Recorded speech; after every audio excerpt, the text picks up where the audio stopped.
बिस्मिल्लाहिर्रहमानिर्रहीम। अस्सलाम वालेकुम नादरीन, आप यूट्यूब चैनल देख रहे हैं। मैं इमरान ख़ान हूँ। नादरीन, ये एक बड़ी संजीदा सूरत हाल है और किसी को भी इसका इदराक नहीं हो रहा। यानी जो आपको पाकिस्तान का मीडिया बता रहा है वो सही पिक्चर नहीं है। मैंने, क्योंकि आपको याद है 2022 में हमने फ्लड्स के अंदर काम किया था, तो बहुत सारे इलाकों में अपनी टीमें बनाई थी। हमने उनसे रब्ता किया और जो चीज़ें अब पता चली हैं वो इंतहाई खौफनाक हैं। वो इतनी खौफनाक हैं कि सूबाई हुकूमत को या वफाकी हुकूमत को या पाकिस्तान की इस्टेब्लिशमेंट को या तो उनका अंदाज़ा नहीं है या वो पब्लिक को बताना ही नहीं चाहते कि पाकिस्तानियों के साथ इस वक्त हो क्या रहा है। भारत की जानिब से जो 3 दरिया हैं जिनमें अभी तक तुगयानी आई है, एक दरिया में पानी बढ़ा है और दरिया सिंध में भी पानी बढ़ा है। उसका रीज़न ये है कि पाकिस्तान में भी काफ़ी बारिशें हुई हैं। मकबूजा कश्मीर में बारिशों की वजह से जो एक फ़्लो है वो दरिया झेलम में भी आया, लेकिन दरिया झेलम में सैलाब नहीं आया। दरिया चनाब में मज़ीद पानी भारत की जानिब से दाखिल हो रहा है और लगातार वहाँ पे पानी का फ़्लो बढ़ रहा है।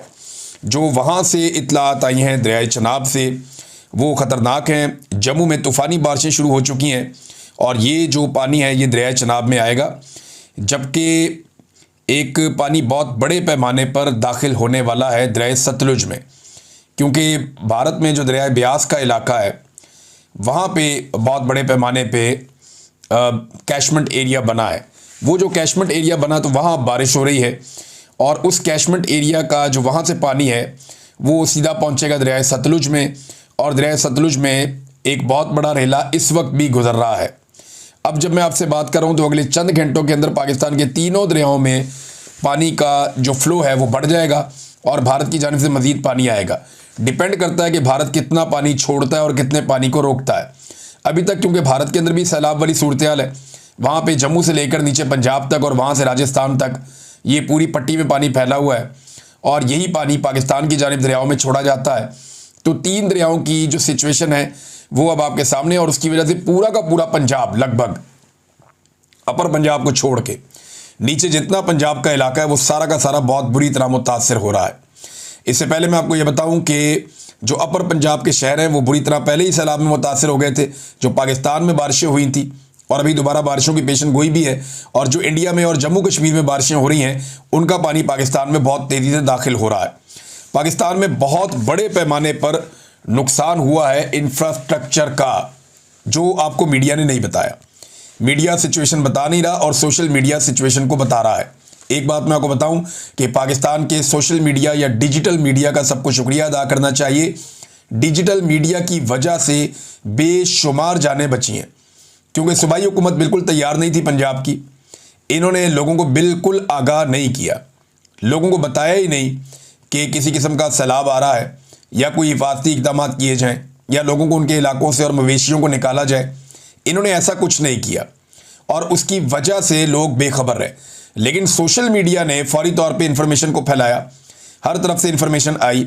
जो इन्फॉर्मेशन इंडिया से मिलती थी सोशल मीडिया उसको सोशल मीडिया पे डालता था, और क्योंकि पाकिस्तानी अब बहुत बड़े पैमाने पर फेसबुक को इस्तेमाल करते हैं, ट्विटर को, यूट्यूब को देखते हैं, तो इन साइट्स के ऊपर उनको आइडिया हो गया कि क्या होने जा रहा है। और फिर क्योंकि सब अब मोबाइल फ़ोन, टेलीफोन का दौर है तो इन्फॉर्मेशन बहुत तेज़ी से फैलती है, तो लोग महफूज मकामों की तरफ मुंतकिल हुए हैं, महफूज मकामात की तरफ। अगर ये मामला आज से 10-15 साल पहले हुआ होता तो बहुत बड़ा डिज़ास्टर हो जाता।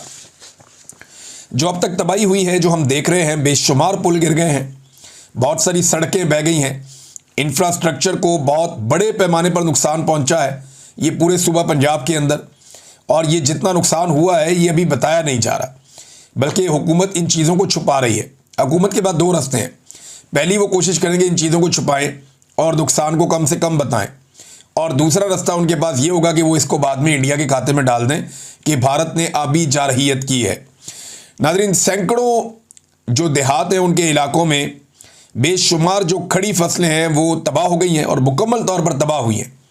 जो फसलें ज़्यादा तबाह हुई हैं वो पूरी जो एक बेल्ट है जिसमें कपास की फसल मौजूद होती है सतलुज के साथ साथ और दरिया रावी के साथ आगे इलाकों में, तो कपास की फसल तकरीबन सारी तबाह हो गई है।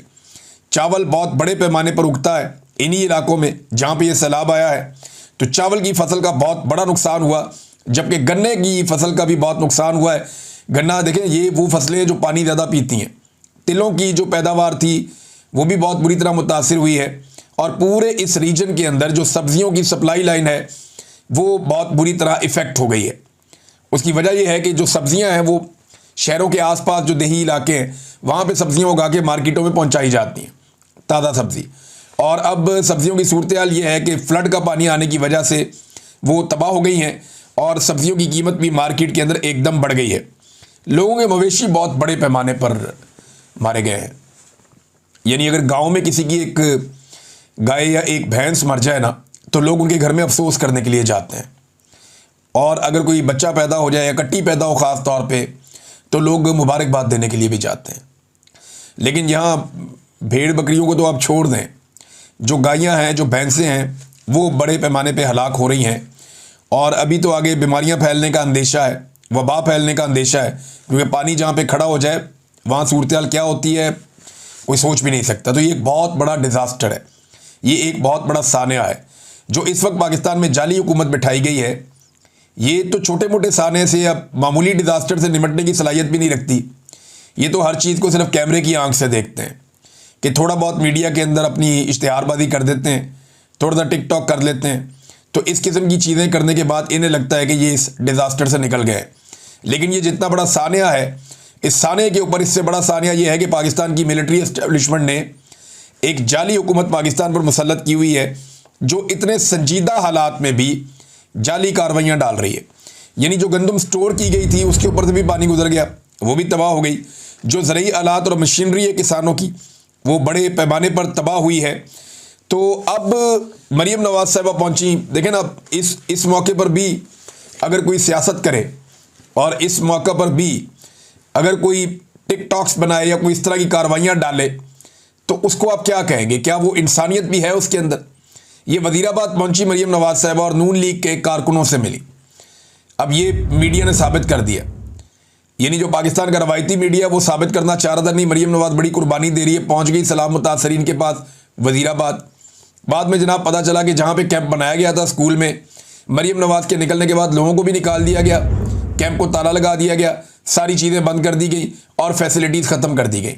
ये सिर्फ मरीम नवाज को दिखाने के लिए या उसकी वीडियोस बनाने के लिए एक जगह पे ये कैंप जाली बनाया गया था।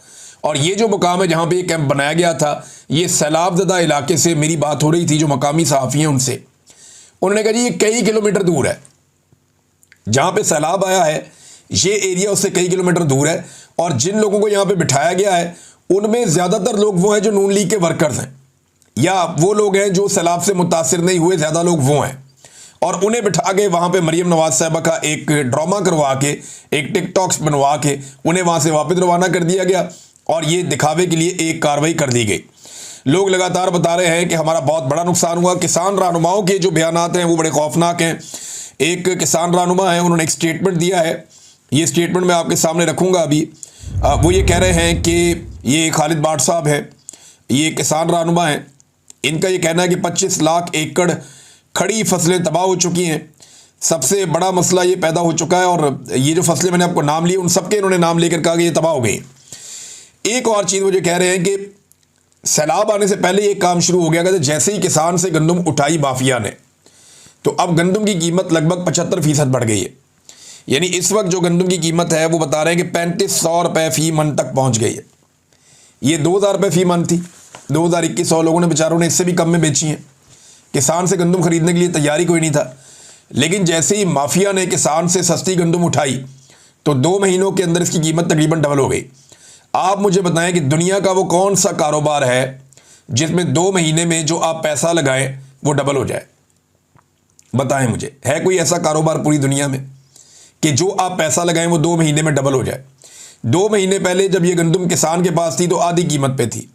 2 महीने के बाद आज जब ये गंदम माफिया के पास है, मिडलमैन के पास है, ताजरों के पास है, इन सरमायादारों के पास है, तो उसकी कीमत डबल हो गई। ये खेल मरीम नवाज ने किसानों के साथ खेला है और जाली सरकार के जाली दौरे हो रहे हैं। एक जो है वो वजीर है वो ये कहता है कि जी मेरी सोसाइटी नहीं डूबी, और भाई पूरा पाकिस्तान डूब गया, उसको अपनी सोसाइटी की पड़ी हुई है कि जी मेरी सोसाइटी नहीं डूबी। और लोग वहाँ खड़े होकर बता रहे हो, बुजुर्ग है, मैं उनको सुन रहा था, वो रो रहे थे कि मैंने पूरी ज़िंदगी की जमा पूंजी यहाँ पे लगाई। ख़वातीन रोती रही हैं कि हमने अपनी ज़िंदगी की जमा पूंजी जेवर बेच बेच के घर बनाए और हमारे घर डूब गए वहाँ पे, ये पार्क व्यू सोसाइटी में अलीम खान की। और वो बजिद है कि नहीं मेरी सोसाइटी नहीं डूबी। और एक हुकूमत है टिकटॉकड़ियों की, वो ये कहती है जी हमारे सूबे के अंदर किसी किस्म का सैलाब नहीं आया और नुकसान नहीं हुआ। खावर घुम्मन साहब एक सीनियर जर्नलिस्ट हैं, उन्होंने बताया कि सिर्फ उनके इलाके में 7 अफराद अब तक की इतला के मुताबिक जाँ बहक हो गए हैं, क्योंकि ये गिद्ध लाशों को छुपा देते हैं और अदाद-ओ-शुमार नहीं बताते। लिहाजा मैं रिकॉर्ड की दुरुस्ती के लिए बता रहा हूँ कि सिर्फ मेरे इलाके में 7 लोग जाँ बहक हुए हैं। सोशल मीडिया ने अवाम की जानें बचाई हैं, वरना हुकूमत तो डिनाइल में थी, वो तो बता ही नहीं रही थी, कोई बात ही नहीं कर रही थी। नाज़रीन, पाकिस्तान में जो है वो ऐसा लगता है हमने इसको एक वेलफेयर स्टेट बनाना था, लेकिन इस मुल्क को हमने एक रियल स्टेट बना दिया है। जो पाकिस्तान की मिलिट्री एस्टेब्लिशमेंट है, उन्होंने इसको वेलफेयर स्टेट के बजाय एक रियल स्टेट बना दिया है। और इस कारोबार से मुंसलिक जो लोग हैं, जो दरियाओं के अंदर सोसाइटियां बना रहे हैं, पानी के रस्तों पे सोसाइटियां बना रहे हैं, जो कुदरती पानी के रस्ते बंद कर रहे हैं, जो ज़राअत को तबाह कर रहे हैं, जो पाकिस्तान के माहौल को तबाह कर रहे हैं, जंगलात को काट रहे हैं, उन लोगों की पुष्ट पनाही पाकिस्तान की मिलिट्री एस्टेब्लिशमें करती है। मिलिट्री एस्टेब्लिशमेंट इनके सामने आकर ढाल बन के खड़ी हो जाती है, इसलिए कि ये रिटायर फौजियों को नौकरियां देते हैं और बाद औक़ात हाज़िर ड्यूटी को भी। तो ये सूरत हाल बड़ी खौफनाक है। कल तक मलिक रियाज के साथ इनके बड़े सुर मिलते थे, आजकल अलीम खान से और बहुत सारे और लोगों से इनके सुर मिलते हैं पाकिस्तान की मिलिट्री एस्टेब्लिशमेंट के। तो इन्होंने हमेशा ताकतवर की और पैसे वाले की पूजा की है, और आज भी हम वही सिलसिला पाकिस्तान में चलता हुआ देख रहे हैं। नाज़रीन, पाकिस्तान ने ये जो सैलाब आया था ना 2022 में, इस पर इन्होंने पैसे इकट्ठे करने के लिए बड़ी कोशिशें की थी। इमरान खान साहब की हुकूमत गिरा दी गई थी, बाद में सैलाब आ गया था, तो शहबाज शरीफ साहब ने जनाब अक़वाम मुत्तहिदा के बुलाया जनाब सेक्रेटरी जनरल को, उसको दौरा करवाया, हेलीकॉप्टर पे जहाज़ पे फिराया। फिर उसके बाद ये गए यूरोप, सारे इकट्ठे होके वहाँ इन्होंने दुनिया को जफ्फियाँ डाली। इन्होंने कहा जी फ्रेंड्स ऑफ पाकिस्तान, ये वो, हमें पैसा दो, हमारा मुल्क डूब गया है। तो वहाँ पे 11 अरब डॉलर इनके बकौल प्लज हुए थे कि इनको 11 अरब डॉलर, ये बहुत बड़ी अमाउंट है, सारा इलाका दोबारा तमीर हो सकता था। लेकिन इन्होंने उसमें से जो कागज़ों के अंदर बताया जाता है कि सिर्फ 2.8 अरब डॉलर ये खर्च कर सके, और वो जो 2.8 अरब डॉलर खर्च किए ना, मैं आपको लिख कर देता हूं कि उसमें से कम भी 70% अमाउंट तो खर्च ही नहीं हुई होगी, बल्कि इससे भी ज़्यादा मैं आपको बता सकता हूं। और वजह यह है कि मुझे ग्राउंड पे कोई नज़र ही नहीं आता। बिलावल ने एक कच्चा घर दिखाया थोड़े दिन पहले, और तो कोई नज़र नहीं आया। बलूचिस्तान में इन्होंने कोई घर नहीं बनाए, पंजाब में इन्होंने कोई NGOs ने घर बनाए हैं, लोगों ने घर बनाए हैं। मैंने अपने दोस्तों के साथ मिलकर हम लोगों ने कोई 2000 मकानात हमने तामीर करवाए थे, लेकिन मुझे नहीं लगता कि पंजाब हुकूमत ने